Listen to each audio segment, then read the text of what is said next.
आपकी जो आत्मा है वो सब संसार का हित चाहती है, उसके बगैर वो तृप्त नहीं हो सकती।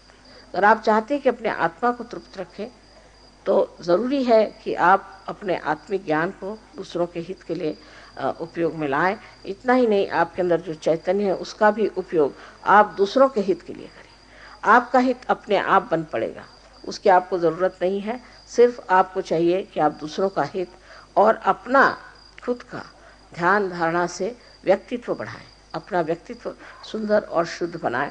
इसे लोग देख कर कहें कि हाँ, ये एक सहयोगी है, कोई तो भी विशेष चीज़ सहयोग है।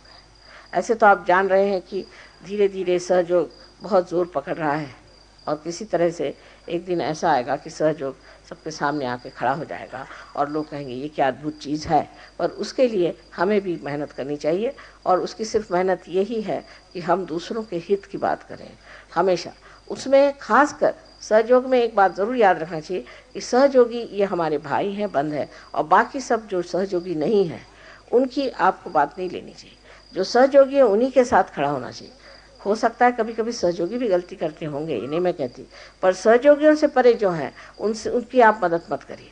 जो सहयोग में खड़े हैं उनको अपने साथ ले करके और सबको एक साथ एक संघ के साथ आपको पूरी तरह से समझ लेना चाहिए कि ये सार्वजनिक कार्य है। अगर आप चाहते हैं कि अपने ही घर में बैठे रहें तो आप रुपये सहयोग में मत आए। आप अगर चाहते हैं कि अपने ही घर के रिश्तेदारों की और इनकी उनकी भलाई करें तो आप सहयोग में ना आए। सहयोग में वही आदमी आए जिसका दिल बहुत विशाल है। ऐसे लोगों का यहाँ कोई काम नहीं, उससे सिर्फ हमें परेशानी होती है और उनको भी कुछ मिलने वाला नहीं। ऐसे लोग कि जिनके झोलियों में छेद है उनको क्या दे सकता है इंसान, लेकिन जिनके दिल विशाल हैं, जिनके हृदय खुले हुए हैं, ऐसे लोगों के लिए सहयोग है।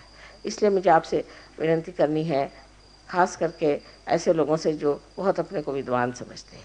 वो लोग कल जैसे मैंने दिल्ली वालों के सुना तो मुझे बड़ी अंदर से खुशी हुई कि हमारे देहातों में भी सहयोग फैल रहा है। हमें इस देहातों में ही सहयोग फैलाना है, शहरों में फैलाने की कोई ज़रूरत नहीं, वो तो अपने आप फैल जाएगा।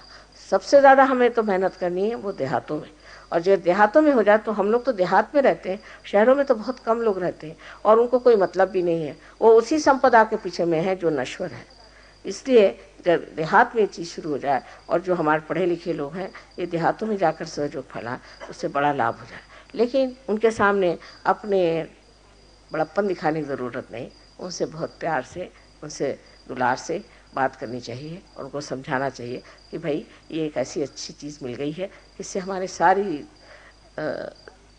तकलीफ़ें, सब जितना भी दुख है वो सब मिट जाए। और मुझे ये आशा है कि एक बार ये क्रांति हमारे देहातों में शुरू हो जाएगी तो सारे दुनिया में फैल सकती है। इसलिए इनको देहातों में ही शुरू करनी चाहिए, ज़्यादा ध्यान देहातों की तरफ होना चाहिए बजाय इसके कि शहरों की तरफ। और एक दिन ऐसा ज़रूर आएगा, मुझे मालूम है कि ये चीज़ बहुत बहुत ज़ोरों में फैल सकती है। आप सबको मेरा अनंत आशीर्वाद।